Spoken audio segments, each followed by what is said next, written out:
e minsta puna o fa natura ma si si ma tu lai mai sa ngo le sa faina pe fa pe te sa no mai pe e me o le pole oh e fa tai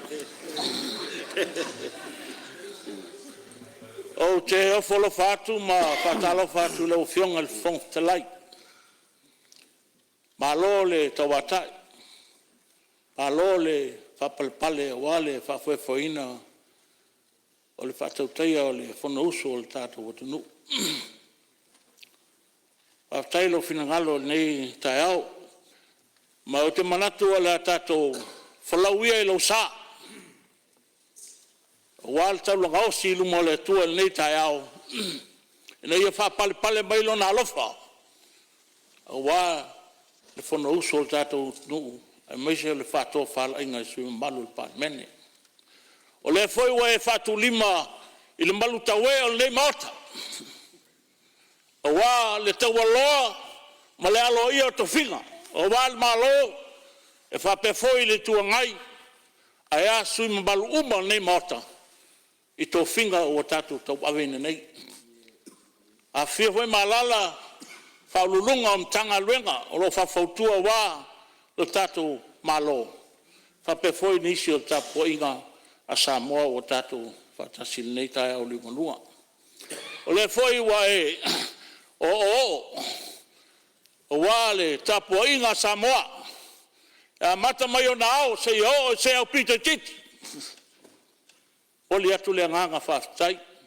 Pa ia whal malo, pa ia whal atunu, pa ia whal kalesia. I le nofo whawhengaina lo whanono no manu i le tua. Ma tapua ia whaiwal nei pārmene. Le foi o olo finangalo wal tapua inga tātou uso. Sa e whenga malo tuila mandua. Ai ale tapua inga sose Samoa o lo mau mai nei whasalalunga. Ia tu nuu me mau. Tātou ave iele yuta. O tu lai atu ma le whalo al tele lau fionga al whangtalai. E moli atu le nganga whaftai lau fionga il minstau tupe. Oli at foi whaftai tele, i sui mamalu umal nei mata. Sa sau noa wal talal tupe. Ai maise i matau puma sa ngai mai ai. I o lato manaonga. Ia te au nei o le minsta, ma le mtanga ruenga o le siso manga, ma le puna ofa natura. Ia alpaia le tato tu malo, faleata numel fa, ia o leisa i teimi ona o atu lea wala o tapuainga. Tapoi mai man manuia. O ele tele ni mtau puna afea i saunanga sui. Ale o amata mai ile saunanga le fionga ile faipule le tumalo si umu. E uina ele o lala mai o le e usfono. A taua ona utalia tu il malo. E uina le silingia o le taui mo si umu. Le whawhawhanga tapuai mai le tu malo si umo malau fionga il whaipule. I le mangoto ai o le manuao o le malo nusila i le tala whatai o sa whata. Sa whapea o nao le tu malo sa whata. Peita iane wa anga iatu ia le Marine Reserve e whatautaya ia le asiasinga. Ma maua ne ai o lo iai se vaenga o le tu malo si umu. O lo wa fia. Lea la na fia i loi tonu o whaltatanonga lea. Se taui mo le tu malo si umu. Ma il temi nei le paia whawhonga tapoi mai le tu malo si umu. O lea ua whanga solo atu. Le saini o whengainga. Mo i lato uma lava ua mauti noa. E wha afe lua se lau. O lo wa fia lo lato te mau ainga. E tu sai ma le whare lawe le bangoto ai o le manuao le anu sila.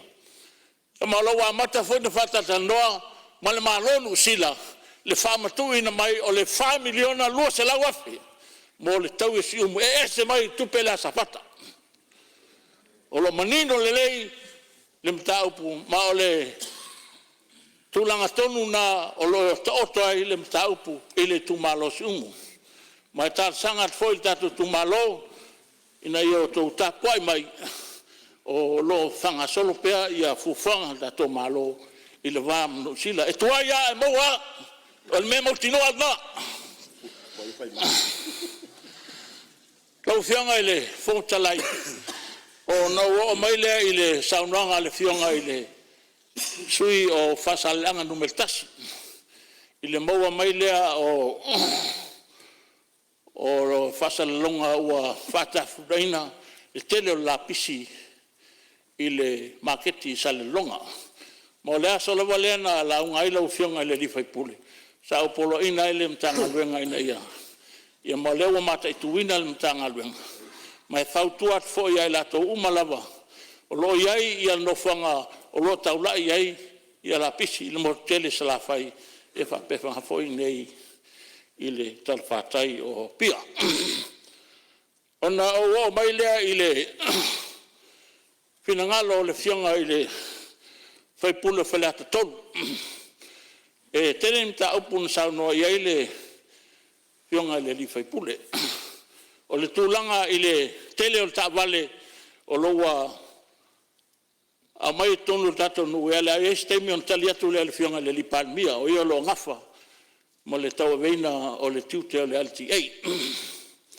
O le tūlanga ia ting ta vale o lea ua whamautu mai tu la fondo o le waste levy regulations ma o la tu ina tu le revenue board mal kapeneta ina i whamautu ina mai e amata ao mai ai le tingifango unga o apainu whatasi e ma ting ta vale pe a pasia tato talo tupe nei whamautu mai sfinangalo le revenue board mal kapeneta ona ua mai le mta upuna e siringi ai le ai o se tala o tupe nei il tupe la safata. Ia la fisidia o la me ka o mai ai i tana ele se vai nga tupe e ono fa matu atu kwa faila la wa ia tupe. Mai malo se le fia bal fa fa mai le tu malo. O lo mai a u malava. O tele mai lo ai il tele o fam talanga i lunga o penga te fa lang. E mai se le yangi mai mo le tele fo ngasu. Ki ngā maka ki ngā karinga. I tua ina o malo fa mai wale se kupe o fa ngā ser tupe. O le ia il kupe walo fa ngā solo te minei. Le fa matu ina to tupe. E se fulu afe mo le tupu la fai o safata o lo anga va i fa manuanga le. Ba il te minei o lo wa maka fa lu kongo la ko pe akang. Ia se leni bole tufto fuina safata bol talia tu na winga ta opule a safata no fio mal kakaro ia le foi se fai se mano lo mala o fio mal sta fa fio ni lo ia ia ua fa tai lo malo se si o fongo lusu kai e ole tupele ona le malama e le tu faina ole vola umar talo tupele tu faina lava ole si mea ole o tūlanga le na fia sili to lewa ta ua le mele yasium wale no ta ua o le manino sa lo fianga le fonta le ke vai peina sa ronga o la kufa wai ko como pega cami it's going out alo se soa na mama mai la lo va solo ku fa ku pe o mai uma se utanga inga uma msafaka o le o mautu le malo o ke le no para men ko pisa e for ku pe safaka ele ko fa o ya ya eu ia sa faka ia le fionga le di fai pule le o fa ma va ngai ia le fela fina palo tele tito fa kasi ai ma le tu malo sa fata o makwa ka o ko langkong fo fanga o mal va mal malo il kupela o la ko pisa ia se tio le o ma fai ya o fo fon ya o fai se malo o fio mal minsta o livo se la o tamat por sa me ia fa pia ale mele no ele kom talanga o le tupele o sa no anga le mai ngele malo usila nga fio mai la kon fa yeltio pa u le kupe mo sa mo le o folo folo mesi ale mele le fa tuai a fa mo si ko mo sa mo ato a wa le va ngoko ko o te wota sa mo ia fenore su yo fala todo kala ku ia fenore su yo fala todo musalo le ato le tu la mai le tu la ya tu tai o malo e fai masu le minsta al mea le te le tato pisa le so no le malmalama a tau ni tangata siri na pisa le tupela sa fata runa Facebook o le alam fonta o le upule le na fai. O le se kupe o whao ngā se fas le kupe. E lau sau no le fionga le li minsta. O nei le so. O la watu el tupe i tono bank account. A vai se ngā fo li te fono ia fui mana na vaenga ma la isa la no e tau fa so. Si lau tau tupe nei. Lai fa pe nei ma spotlight le vai i New Zealand. O la tato me fa tupe nei. Pe sa o na fa so tupe. Na a vela vanoa ia sa fata. E matua ilo le lei ia sao tangata tonu e alu ia tupe. E la fai. A fai e sala le umi. O au le Minister of Foreign Affairs e leo oe. O mana maa fono wa vasa manaia. Yo, aso velenga walo ke ka oko. O veli faskoing. O le mea pito i siri na matana. O va alea. O vai vasa. O el matai sa moa. Ye sila ilo watuno. This is just the beginning. E ele suru miliona le na matu. First payment, installment payment. Ala fatara no le sa no le pionga ele. Minister e fito tonu am ta upuia. E fatara no fa miliona si umula tau ia ala wa mai. Ala nga iluma. Malia sui malo. Ta fa yo na Foreign Affairs. Malo New Zealand. La failas la yainga ma fufuanga o la me faile vale e to e vese pe tu o fa manuanga le fa solo tele noanga i de va malo ale wa sa no nito paulo le tupe io na fento tele no mal malo ni sila me na tu portato vesi le fa fonga mai le tu o le upu e batu nele malo o sai mai su fa la tolo le tali malo o le upu na ya o le upu e vatu ia te o le Minister of Foreign Affairs. That's what goes. Ai lo fina mai o to ele se tu peto e mo wa ele o to malo sil menna. O le malo le tele no il malo New Zealand len fa sa fo nei election. O le upu honna na mafai. Lai fa solo tele no anga temini nei. La o fa to no le lo ia Syria na nafi. Ia ein ba ma oi in mele fa tele no anga ta upu le. Anga le o mai ta wele o fiel ta to lo ia Syria negotiation o le va fa va malo New Zealand. In fact, on nafi sau I langa le consultation, le negotiation. Ina ia manuia le mele tupu tua o le va ana sau suru tatu ngate fati. Ia fa mam na manga na mal fa lalo. Ya malo fa tai la tu watu. Ya no ia fa la toro ia si me o le we fa fonga mai le fola tai o malo. E si me se me tua.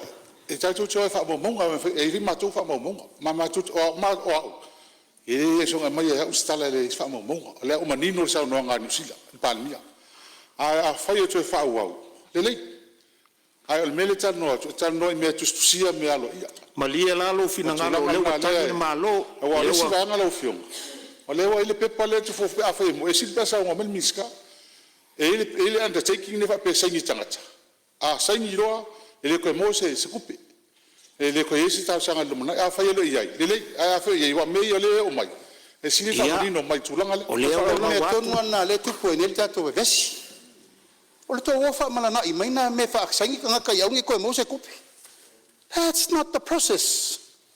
Atiel ndanga luenga la el Foreign Affairs e ola to fa wa tera no nga po fe fa yai ele tu mama ina le ngoto le va le New Zealand I ai sa tau sanga le melea ele tu mamaina ma la ma tua va ili le yai ila tau si manga mana to yai le to mai me uma le tu watu e malta to lo yesiri o e va ai me pito siri no le lei mo le tunu ato nga mena le fa me fa pe fa o so ka sengi re ko mo se kupe mena le tu po ni fenu mi yo tato me malie fa le tolu malie el sui tai le tu ngai ya le sa ta o lo malie sui tai le tu ngai se so sonia tu le fo fai maluo tatu faiva fai maluo tatu faiva malia fa le tolu o tele tu atua se va no winga mta upule le tu pesium o le watali le malo o le mta fai o ina malo pe a mai se furu miliona pe a mai li se furu miliona po li si lu se furu miliona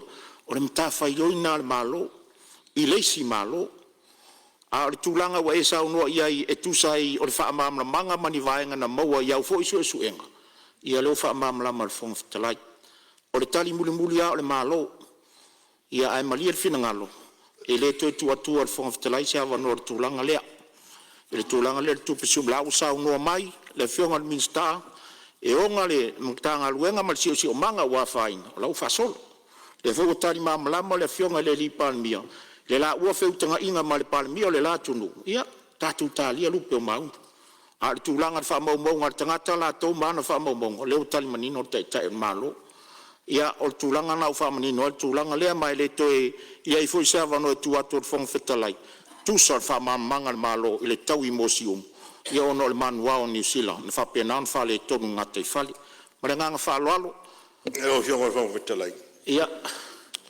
leo si ta pule de te de waswa mtalanga ele mta leo sa no tulanga yai ana le sa ta belo ngole ma fuanga na lo tula ya tu o te le fia a fia fu le fina ngale fa nei ai ma fu na tala no i me fa pe o nei fu ya inga tua fisiri mai o mai tala no mai ala la te fa maunia o isi na mai ma pepa i ka sing mo se fa tua ona la fa mai ni si fa u po o le pepa na mai marato ai sei ni lo wa mutalo i eleto e Moses so sot o puga la mai ko ngol fe nga la mai fisiri mai o po ra so tua o ko ya pule o to al manino na man la mon taupu e a fese lau le sa fese lau le lau ba wat malia mai le sui sui lau mon tupu wa le to fa popo istanga ia malia mai le sui lau fionga sui tai tai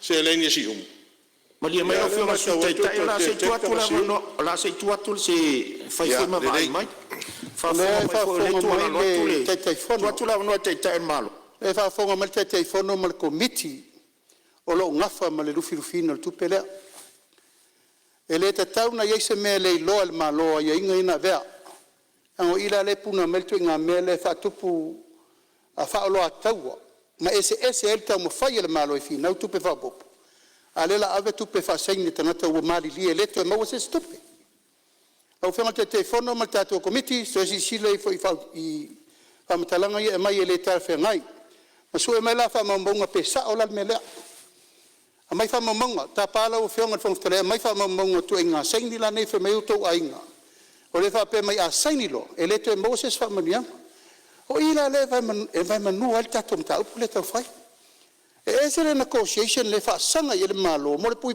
le tu nu ato ma to inga ta me sanga la le tu le fa lo ata wel fe mai a saini lo le seme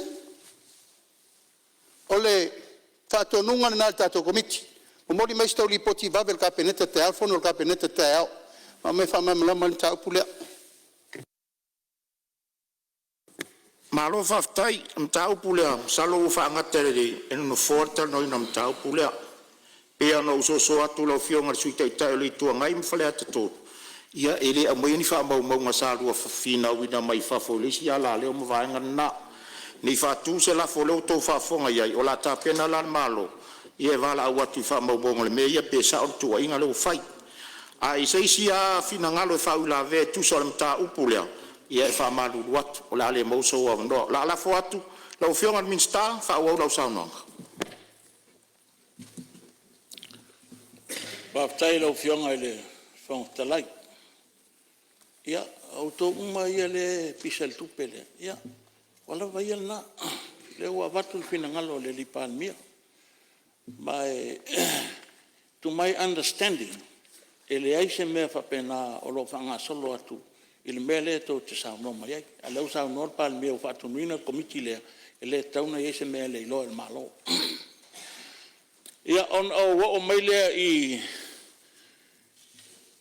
sui fo i o le nei morta sa lato tal sangaina ia le sosani el malo i mbeta utalingal o lo ye le backlog o fanga solongo talingal e silia male luas fulu ia tal sanga o talingalu le o lo fanga solo el terminei ia leo te mata watu e to se fulu tasi la to o itu malo o lo tal sanga mai talingalu mai mole sir fiel le mata ele ai se vai nga tupe o fanganga al malo mo le fausia o talingalu o tupe o lo fanga yo yai le fausia o talingalu o le whaipaanga lea al tātou malo e walatu i le malo ma le mtanga luenga o sisio manga pampuna o whanatura ia tātou tonga partners e a walatu lea i le matai tuina o le fsuia ingol tau le climate change lea o lo maua mai ai le 5 miliona mai le malo Australia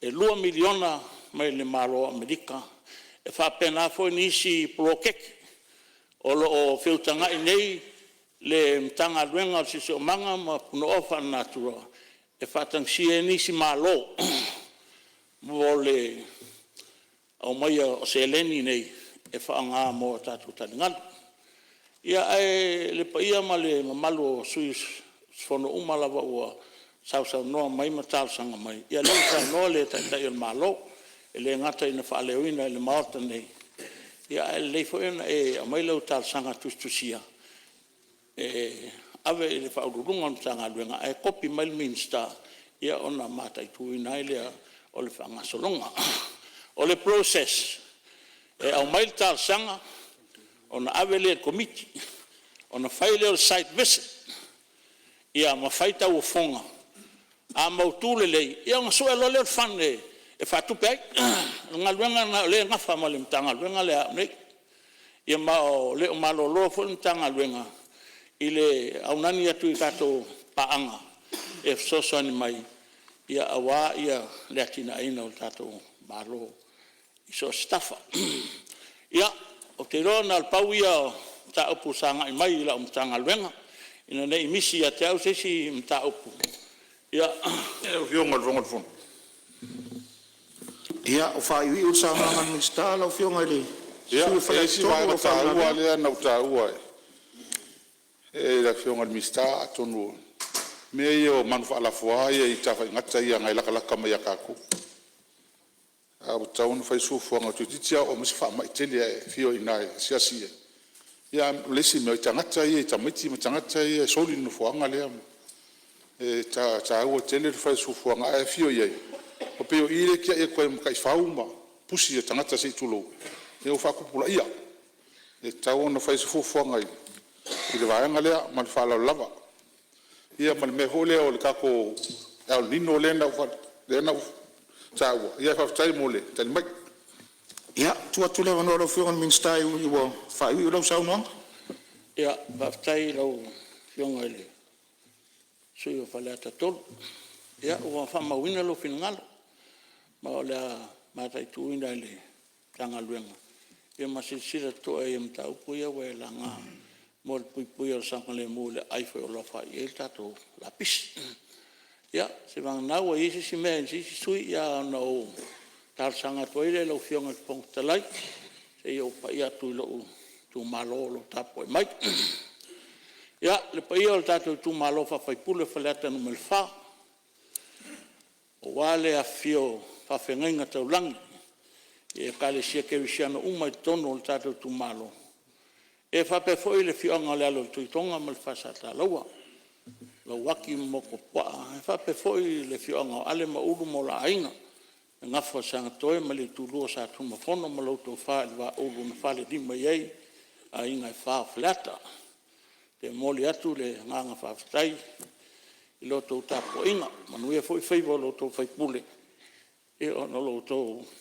talo ma lo to tapo inga o na ua fa solo atu ia atina e o tatu tu malo na ua uma na pasia le LTA ia ma velo uma le tenta o kako wala le ufa nga solo na ua amata o wala uma ia e luan totoe o le whianga seina ia matua mua le fo ua toe whamtu atu le toe whaalelei o le wana le uman whai o safune ia le fo ua iei le rato annual plan mo le tatou se leni le 2 miliona pe a whai pasia le talo stupen lei ia whamanu ia ini si o atina e le tatou i tu malo mo le atu le nganga whaftai tele lo tau tapua inga ia le pa ia le mota whamalulua tfo ala fo so tau whafonga o si fo le leo te malo ia kukung masani lawa ia ale ia manu e tele le pono uso sa moa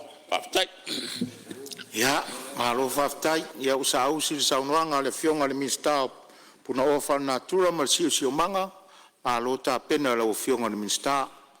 Ia fa malo atu fo i ofisa silia e meise le pulenga le tanga luenga puna oa fa natura ma si o manga. Ia ilo to ta pena ma so sani mai tamar tanga luenga tulou lo fionga le minsta. Ia wa e manu ia faiva e meise lan saunoanga tali foi tau nisi vai na langa e mota. Ia wa tatu tonu mai lava le